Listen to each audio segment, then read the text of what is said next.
Can you hear me? No? Oh. Hello?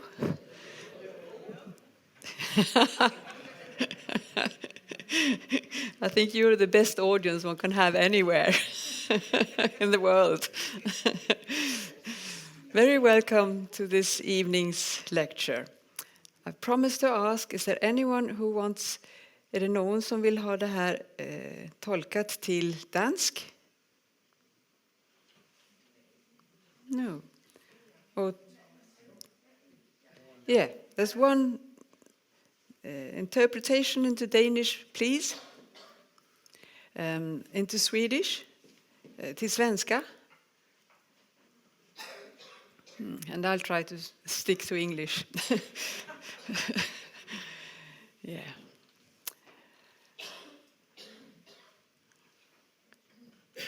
Okay. Yeah.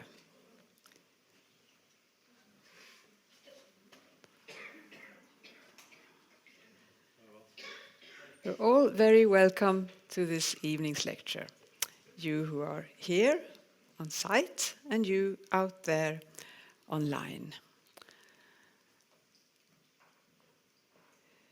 Friendship in a cosmic perspective is the theme for this evening. What is friendship, really? What does it consist of? What is it? What's the glue that holds human beings and other beings together, for better or for worse? And can Martinus' analysis help us to understand this better? Let's see if we can find out.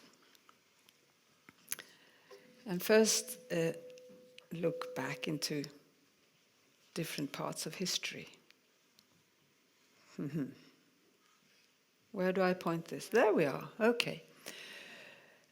This is fäbod, Swedish. It means animal house or animal closet, sort of. It's from the photo is from the time in when Sweden was mainly a peasant society, and they built these fäbodar up in the mountains. And the maid took the cattle up there during the summertime because there wasn't enough grass by the farm, by the lake. So the animals could graze on the higher pastures there. And we can ask ourselves if this is perhaps late 1800s sometime. What is the glue between animals and human beings here? Well, according to Martinus, we've learned that animals, they are governed by instinct, 100% instinct. They don't need to think or reflect or worry or speculate. They just do. And the flock instinct keeps them together. Now, these are domestic animals, so their faculty of instinct will be degenerating a bit faster than compared to if they were wild animals. And what about the human beings?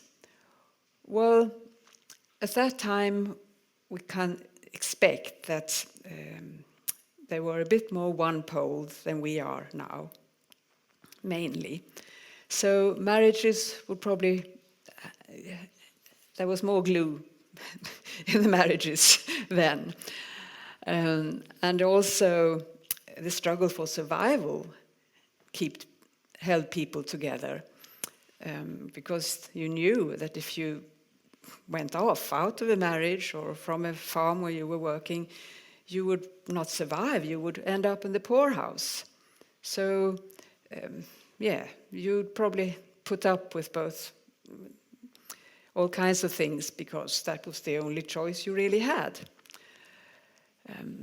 And one can also imagine that amongst the maids and the farm workers that there was some friendship and loyalty, but also rivalry and grudge and probably children born out of wedlock.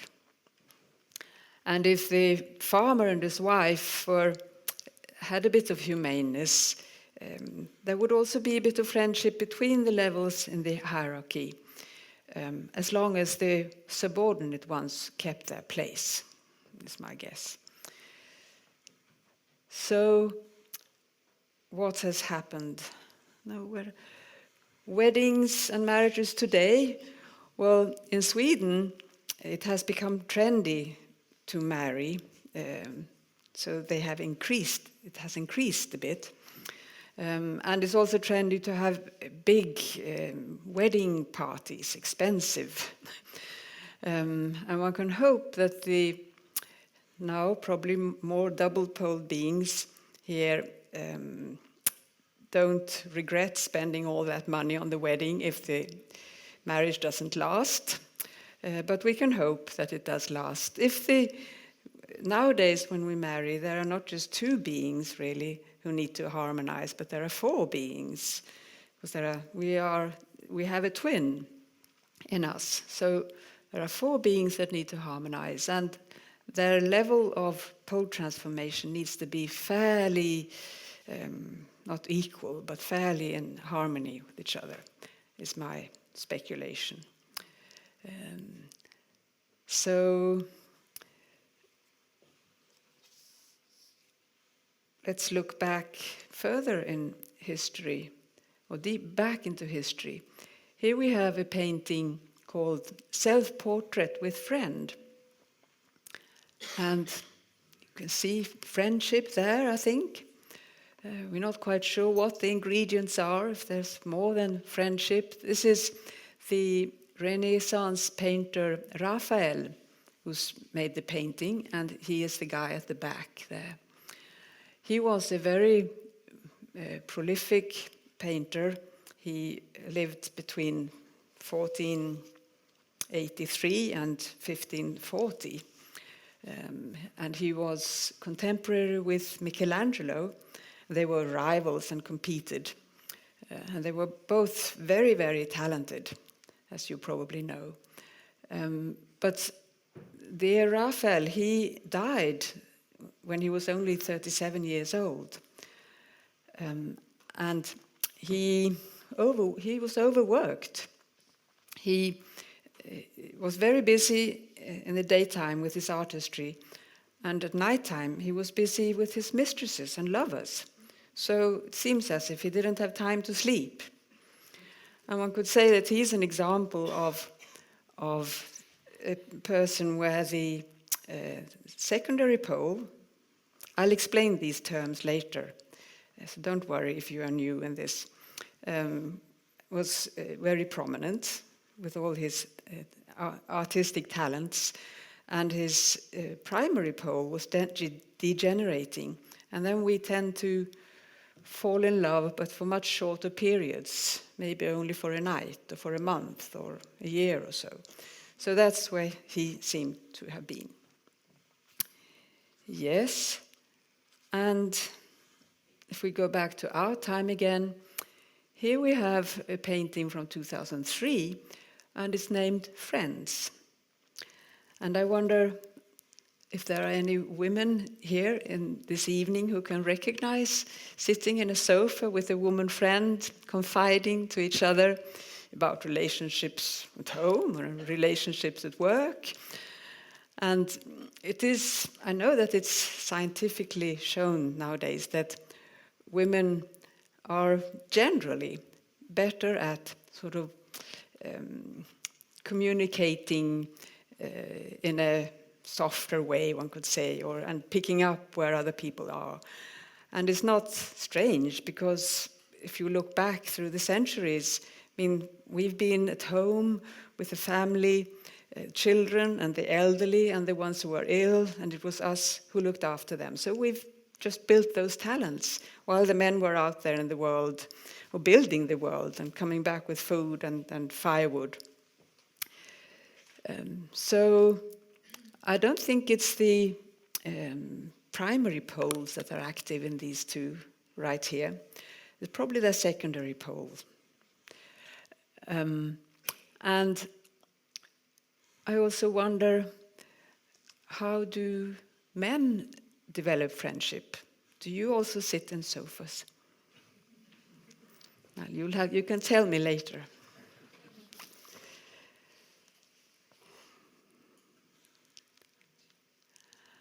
I asked some people, some friends, who were not interested in Martinus, what they thought that friendship was, and had the following answers. Well, something that arises or grows, you cannot demand it. It's a gift. Sounds rather nice, I thought. A mutual wish to be with one another. Somebody you like and trust. Somebody to share life experiences with, also the difficult ones or the ones you feel ashamed of.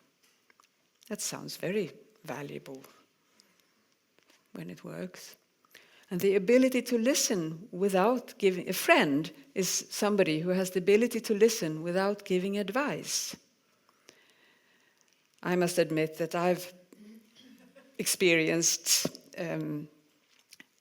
listening to somebody who was in a vulnerable position and realizing afterwards that I gave advice that was probably not what I should have done.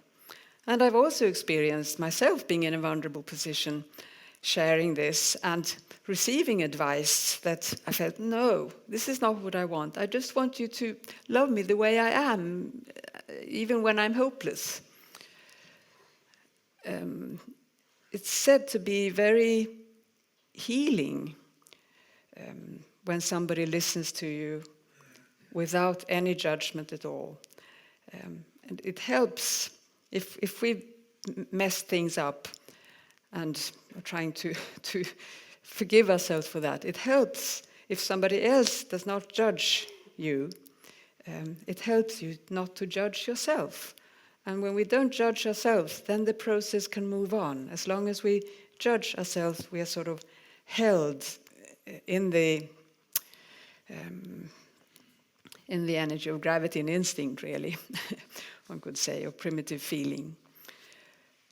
So, and there is, if you want inspiration for compassionate listening, there is a very beautiful and short YouTube an interview. Oprah Winfrey interviews the Vietnamese monk Thich Nhat Hanh, and he talks about compassionate listening, and it's very heart-moving, and you feel, yes, I wish I could do that.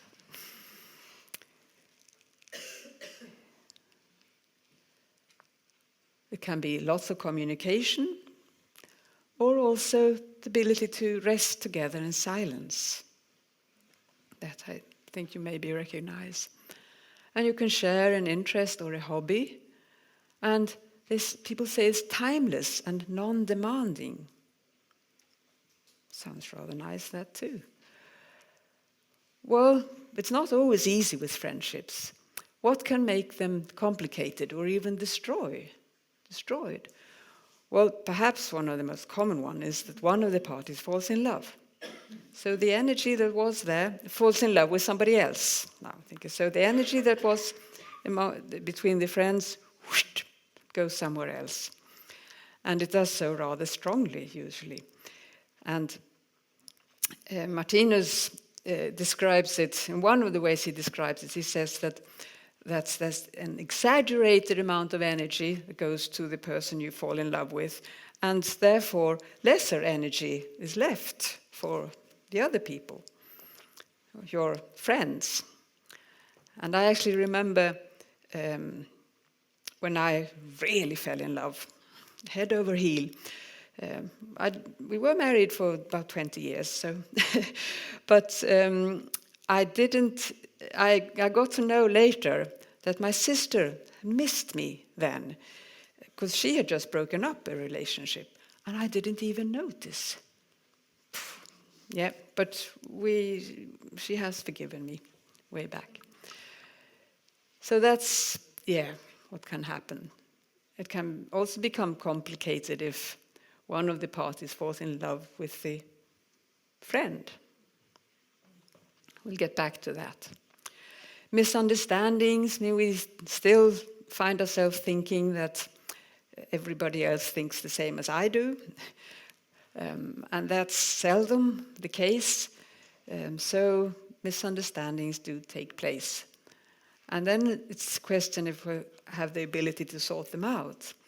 And we also have blind spots or lack of self-awareness where we don't understand our motives, we don't understand or realize why we are acting the way we do, which can end up that we hurt somebody and are too proud to talk about it, or maybe we're not able to talk about it. One needs to build up talents also for realizing what's going on inside and being able to put names on the different feelings and tendencies that we have. So that's also something that needs to be practiced. And one needs to find out, I need to practice this, I want to practice this. And one can grow apart. So, friendships can be very beautiful and a bit complicated also. Here's David White. He's an Irish-English poet who's been rather active in the USA, bringing poetry into large corporations, among other things. And he has a sort of philosophy that he calls the nature of conversation. And he looks at life as a conversation, and he writes in ways where one can think, it's not so far away from Martinus, even if he hasn't got the world picture. But this is what he says in a small book called Constellations this is about friendship then. A friend knows our difficulties and shadows and remains in sight. A companion to our vulnerabilities more than our triumphs, when we are under the strange illusion that we don't need them. All friendships of any length are based on a continued mutual forgiveness.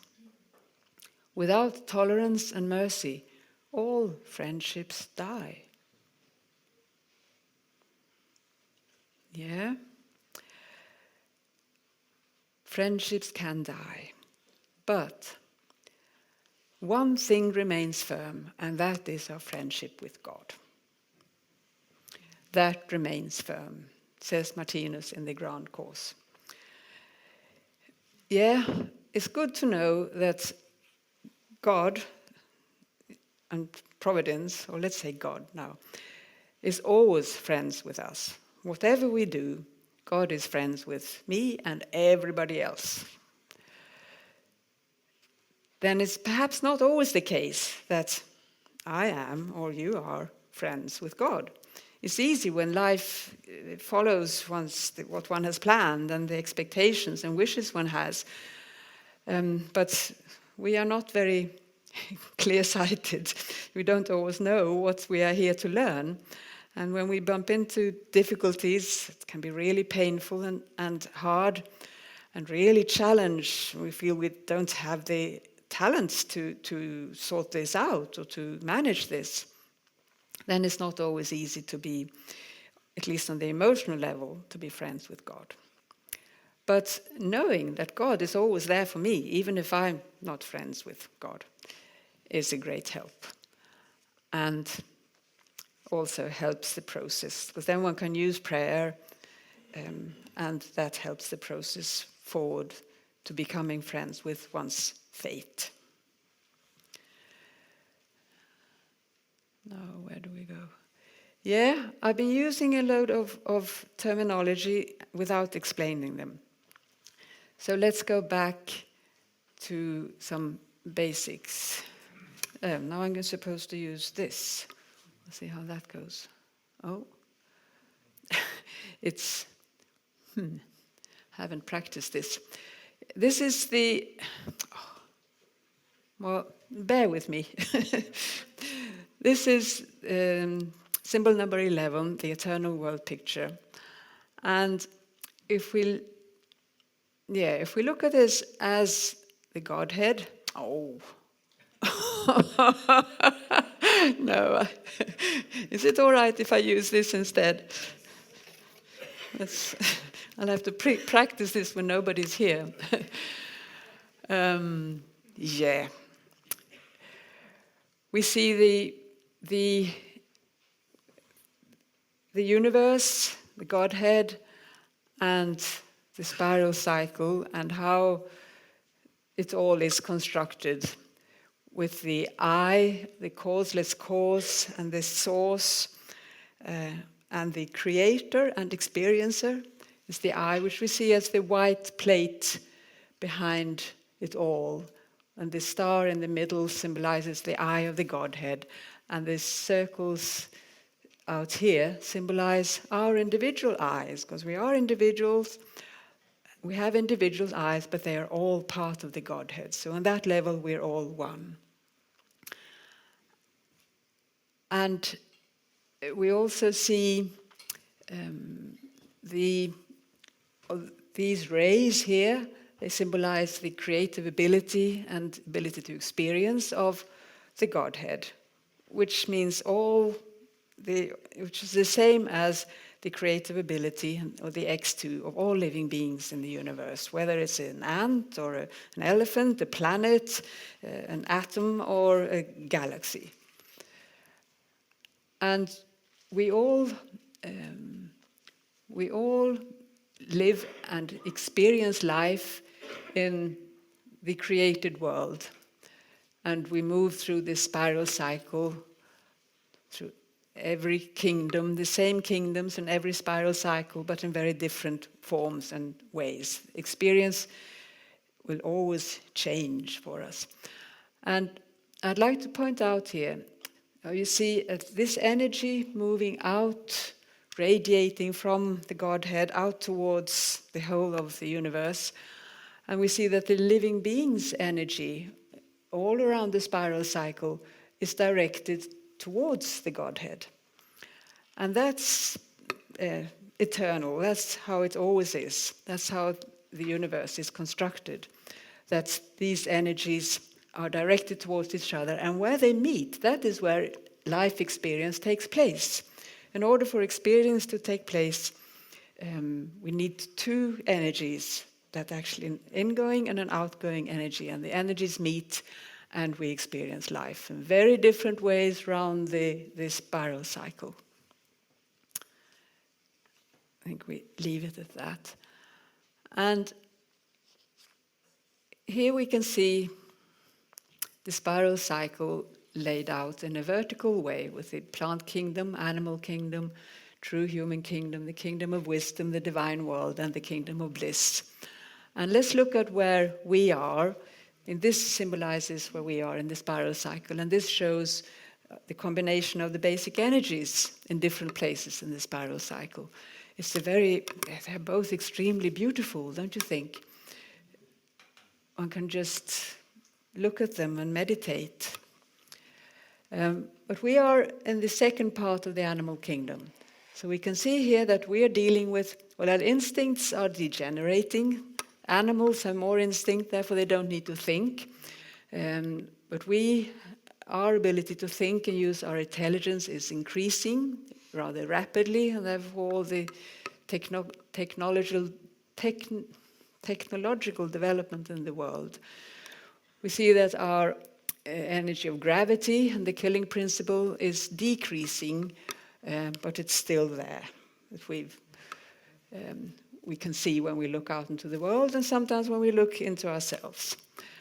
And our energy of feeling is growing, and it grows through the trouble we cause others. It comes back to us in the form of suffering. Our energy of feeling grows. And when feeling and intelligence are in balance, it is actually neighborly love. Intuition is latent, but it is the sort of first little embryo of intuition that makes us interested in spiritual science. That we have a sense of that there is something that is larger than us. There is a meaning. There must be a loving God somewhere, somehow. And the energy of memory is decreasing. At least I notice that in myself. Now, this is to... So, being an animal is more simple than being a human being. There's instinct and gravity, a bit of primitive feeling. One-pole sexuality that works automatically, mating, food and offspring. So that's quite an easy way of living. More complicated for us. We've got our instincts, marital to some degree, but the instincts make our body work. It's an absolute fantastic machinery we have in here. When I studied biology, I was an atheist to start with, but I became religious over the microscope because it was so fantastic, these constructions. There just must be somebody behind who done the thinking and the planning. Our feeling is growing, intelligence, a growing secondary pole, which makes us more complicated, but also more makes our neighborly love grow. And we have some happy marriages and maybe more unhappy marriages, and we're on our way, so to say. And this with our poles, let's take them, is no small business. But let's look at the living being, symbol number 6 here. We talked about the eye in the world picture, spiritual world picture, and here we have the eye of all living beings, big or small. And we have this super consciousness, X2, mother energy, and then the created world here, X3.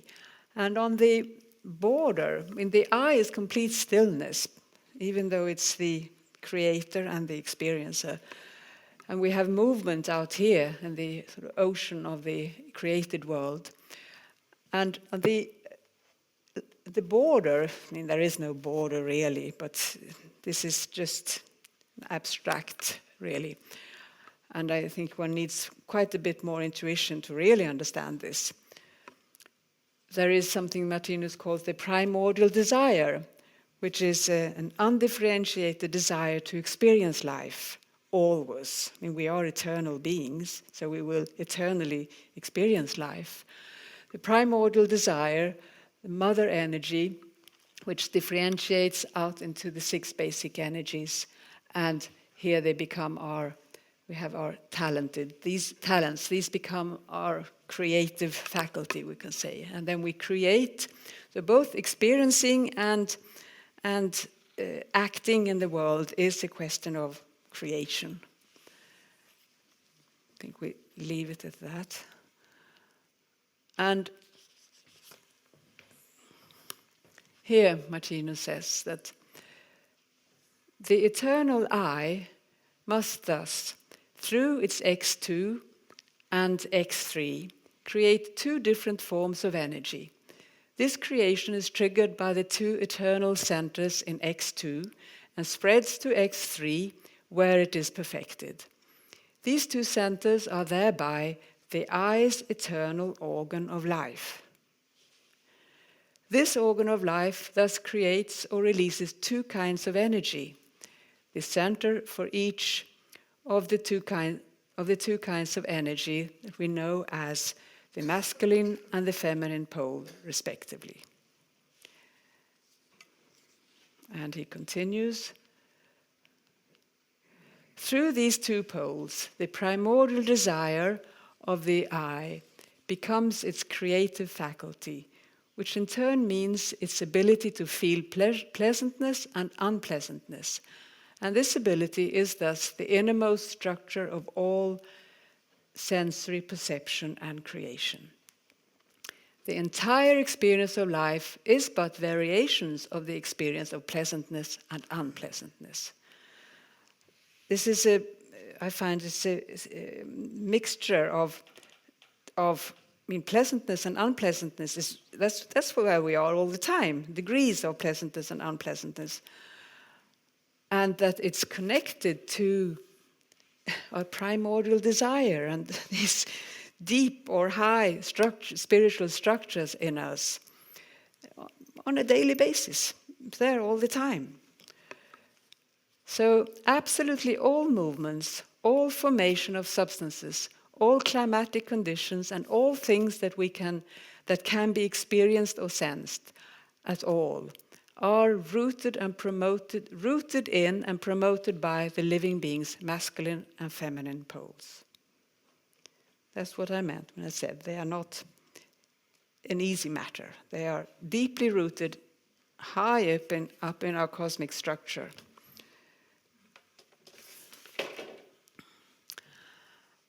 And behind or above all that, we also have a concept that Martinus writes about in many places and in many different ways, the highest fire.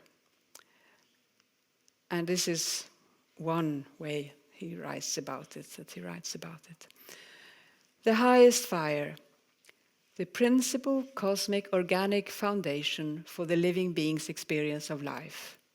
Its many stages of consciousness, its transformation from animal to human being, is the being's sympathetic disposition, which is the same as the organic structure for the highest fire. Yeah. The highest fire is the basis for war as well as peace, and is thereby the main organ for the formation of the being's fate. It has its seat in the superconsciousness of the being and is promoted by the primordial desire and the mother energy, and is called forth from there by the 6 basic energies. That's how this machine of life is constructed. Well, it's giving a tiny little glimpse of it. It's a very beautiful concept, the highest fire. Wow. I don't always understand when I'm reading Martinus's analysis of this, but if I sort of become really quiet, stop reading or read it very slowly and sort of quietly, then at least I become filled with some awe of how beautiful and fantastic it all life is. Now, let's look at these poles in a bit more concrete way. Here we have this is the cosmic cycle of the pole principle. So we see the spiral cycle laid out in a horizontal way, with the plant kingdom, animal kingdom, and so on, up to the kingdom of bliss. And here we see we go into the next spiral here. So if this is our spiral cycle, then this is the spiral cycle of planets. And we can also see that in the middle of the animal kingdom is also where darkness culminates. And the middle of the divine world is where light and love culminates.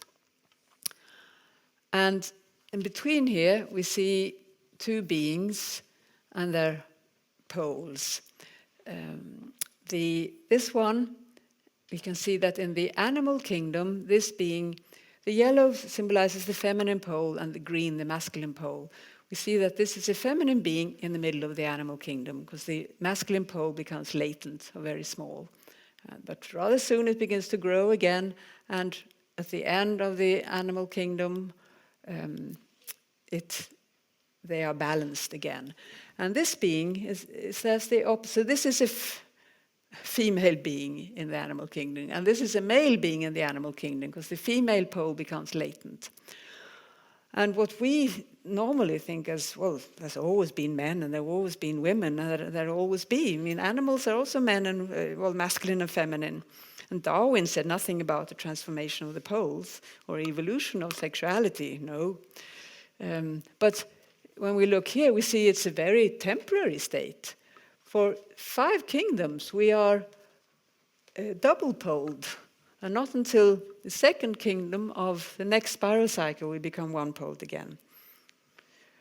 But it's not easy to be one pole because it's the whole purpose of this process is to create darkness, to make us only able to love one person of the opposite sex.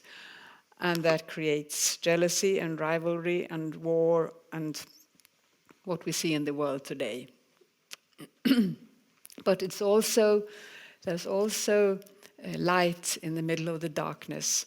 Here we see two one-pole beings, the male there with its masculine pole and this latent feminine pole, and woman with the latent masculine pole. And they're in sexual intercourse and experiencing bliss. And this is a very strong and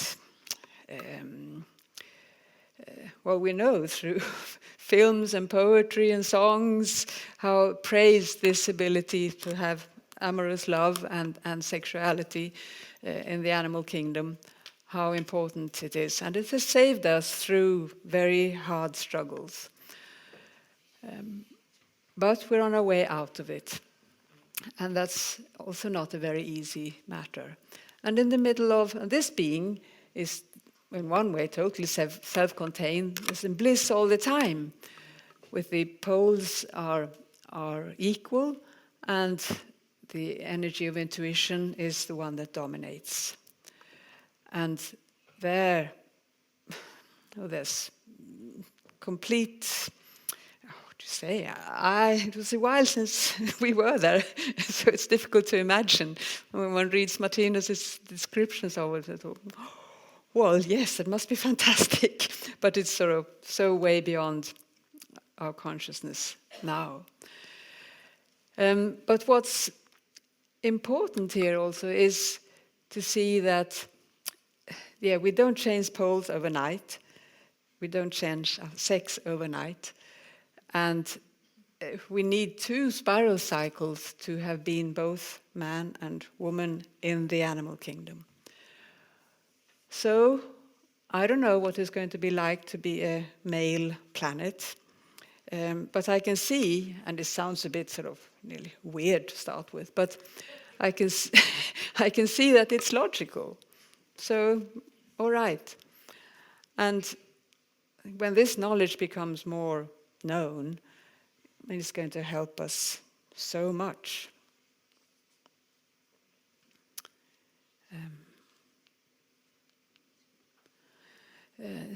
There are not many symbols where Martinus has marked the poles, the physical manifestation or expression of these poles, but this is one of them, where we see the prime. If this is a woman, she has her primary feminine pole with sex organs or genitals, and the masculine and secondary pole is in the brain, seated in the brain, even if they are spiritual organs, really. And for a male, for a man, it's the opposite, of course. And what about the characteristics here of the primary pole? Well, it carries the instinct of propagation and the instinct of self-preservation. It's unintellectual. It doesn't think. You don't need to think to use that pole.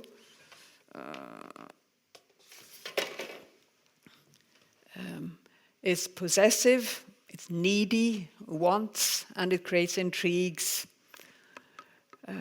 Jealousy, of course. Expectations and demands, maybe we recognize that.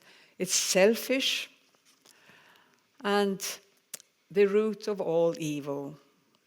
It's the cause of nationalism and the wars that we see, and it represents darkness. It's the whole point of becoming one-poled. But it's also the light in the darkness. And the secondary pole, though, is conscious, not instinctive, compassionate and generous, giving. It's intellectual, and it gives freedom, and is forgiving always, is lasting and reliable. It doesn't change overnight or over a month or a year. As the unconditional, there are no demands, and it's the pole of universal love, represents light and the root of all light and love. And reading these characteristics, I don't find it very difficult to sort of be partial with this side. The secondary pole, that's what we're heading for. But when our primary poles are active, when we fall in love, then we're not very interested in those things. Then we say, oh, never mind. And Martinus actually says, this is what I've heard, I haven't read it anywhere, that Martinus did not recommend studying his spiritual science when you're just fallen in love. We were not very intellectual then. And here we have somebody who is totally double-poled, Jesus healing a lame man. We're not there yet. Jesus Christ had a very different set of talents than we have yet. But we're on our way. Yes. What about this? Is this one-poled or second? Or is it double-poled love? What do you think? Could be both. Or I mean, it could be either. That's what I mean. This is what Martinus writes about us, one could say. There are already beings in whom marriage is not the only blissful thing, but they can still fall in love. And during such a state of amorous love, they absolutely do not see each other's true spiritual standard. They are both so sexually charged that during the act of copulation, they only see and experience each other as mutually pure, infallible angels. Anyone recognize that? That they almost not fast enough want to get married and live together is completely natural. But when they have had each other sexually for some time, a certain satiation asserts itself. The sexual light fades and they get to see each other as they really are. And this sight is often a great disappointment. I once heard somebody here using the analogy, in the stories, the fairy tales, the princess kisses the frog and he turns into a prince. We have a prince and a princess. But for us, we have our prince or our princess, and when we've kissed that prince or princess enough many times, it turns into a frog. So, what does one do then? Well, one can try another princess or prince, and that's what we do for a period. But we've experienced the same thing over and over again, and eventually we think, what's going on?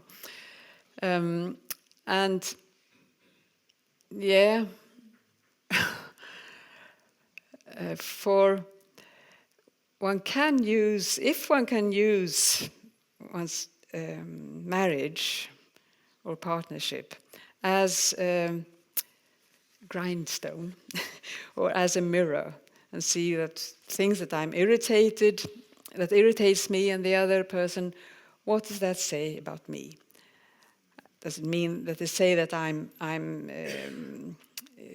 putting up with things that maybe I should say no to? Or does it just mean that it's mirroring something in me that I don't want to look at? So it's a great opportunity for personal development if one can stay friends, even when the amorous love has faded. So I think many lasting relationships today, they build on, more or less at least, on friendship. So,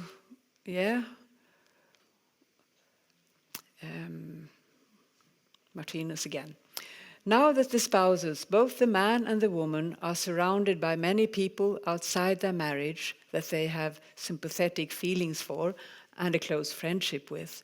A longing arises to show tenderness towards these beings and to receive tenderness from those beings one has such sympathetic feelings for and feels devoted to. Thereby, this longing comes onto the wavelength of the ordinary love for mating that one originally had only for one's spouse. Complicated. A longing arises to get sexual satisfaction with the being of the opposite sex within one's group of friends. And now, the neighborly love or the new sympathetic feeling is no longer pure. It is now sexually infected by the love for mating, and the love for mating is infected by neighborly love. And thereby the being is no longer in its psyche a pure marital being or a pure mating being. It is a mixed being. And he doesn't say that it's good or bad, it's just how we are and how it is. And what to do in this situation? Well, we do what we do and we learn from our experiences. But if one was this about friendship? One could say that if there's a risk of hurting anybody, then it's not neighborly love.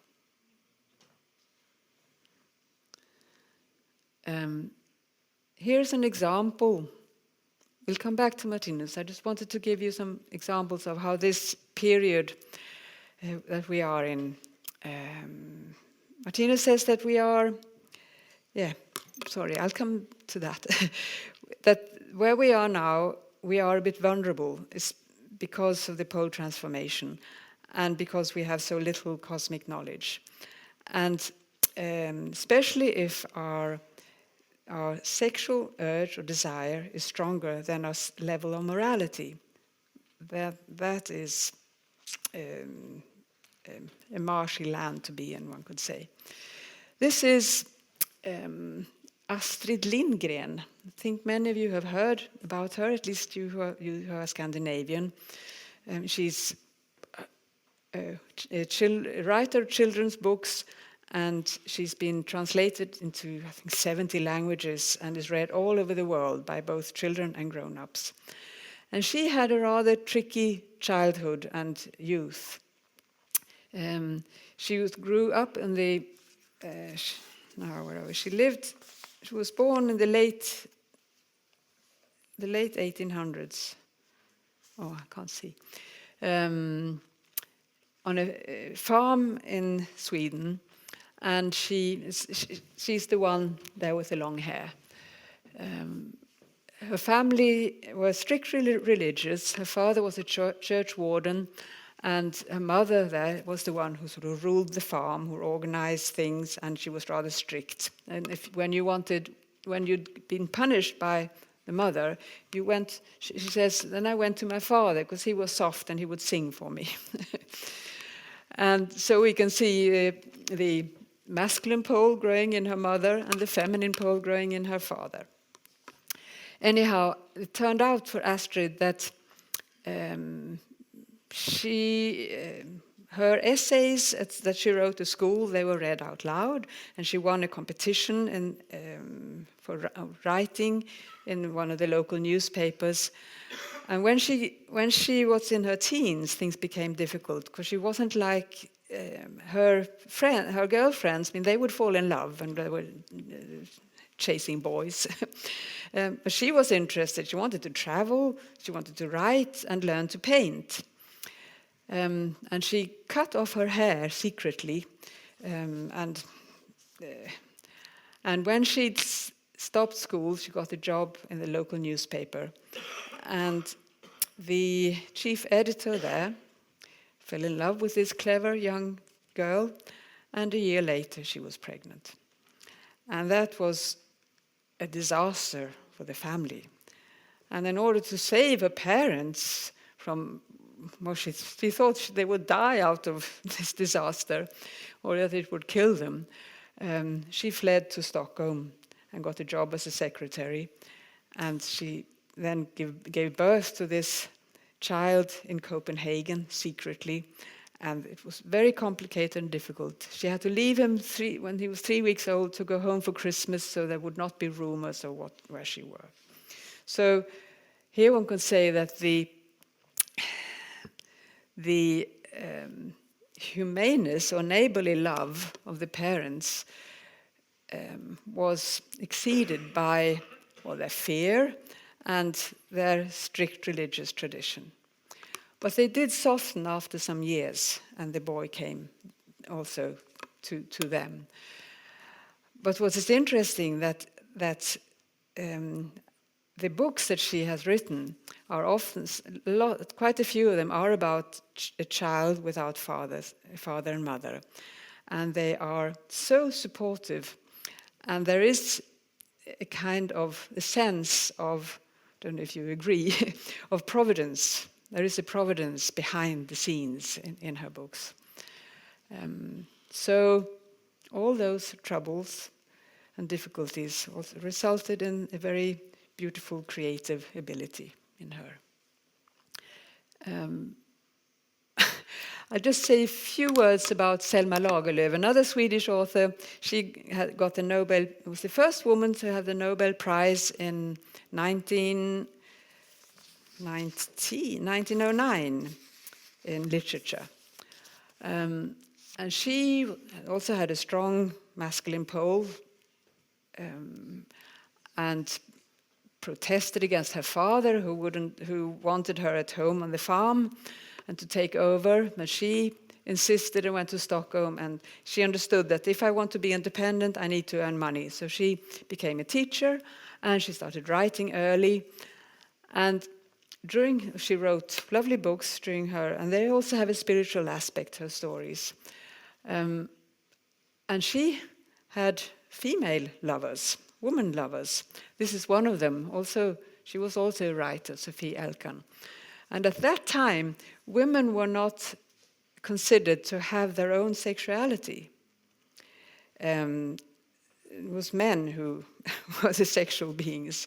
So they could have these very close friendships that were a bit mixed, because she had two close woman friends who were jealous in between each other, but she kept them both, and they had a very intense communication through letters. I'll just show you here what she wrote in a letter to Sophie Elkan after their first meeting.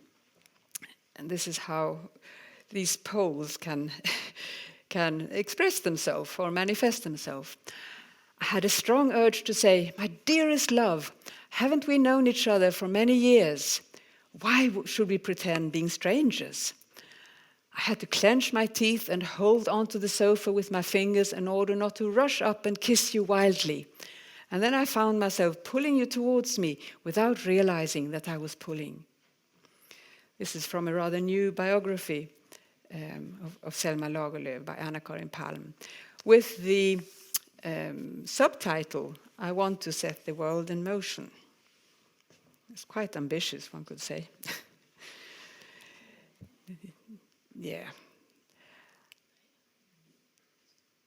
More about friendship now. Martinus says, "It's a feeling that to a higher or lesser degree is released when one truly from the heart has sympathetic feelings or feelings of friendship for one's fellow beings in question. And the greater this feeling of friendship is, the more one is able to manifest unselfish actions towards the object of this feeling. So here we see incipient, true neighborly love, a love that in its pure form is not promoted by mating or marital urge." So I think he gives us the answer here. Friendship is neighborly love. And today, when there's so much that is unstable and moving around in our culture, and the family structures are broken up, and many people choose to live single, we need friendship. We really need friends. We need to build friendships. So I really just want to promote friendship.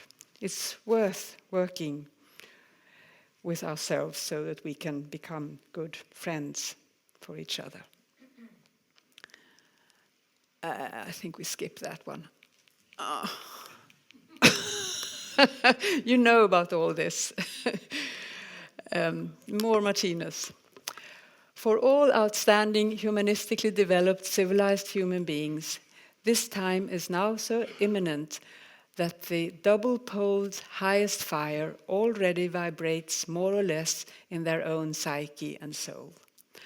And in given situations, this fire emanates unconditionally its sympathy or warmth from the heart of its progenitor to the hearts or minds of other beings, evoking thereby the beginning of neighborly love between human beings. And now, if we look forward, this is what is waiting for us. From radiant towns and cities, palaces, technical wonders, parks and gardens, from colorful meadows smelling of flowers, sunlit beaches with bluish-green dancing waves, from the colored slopes of the mountains and the murmuring springs of the valleys, from the secret loneliness of the forest thickets, and from the yellow, sandy deserts of the wilderness, songs praising the perfection of life will rise up to the eternal Father. People will be jubilant about their mutual love for one another. Peace will sweep the earth. The terrestrial human beings' daily life will have become one with the bliss of the universe. The proximity of God will characterize everything and everyone. And we're all on our way. Thank you for listening.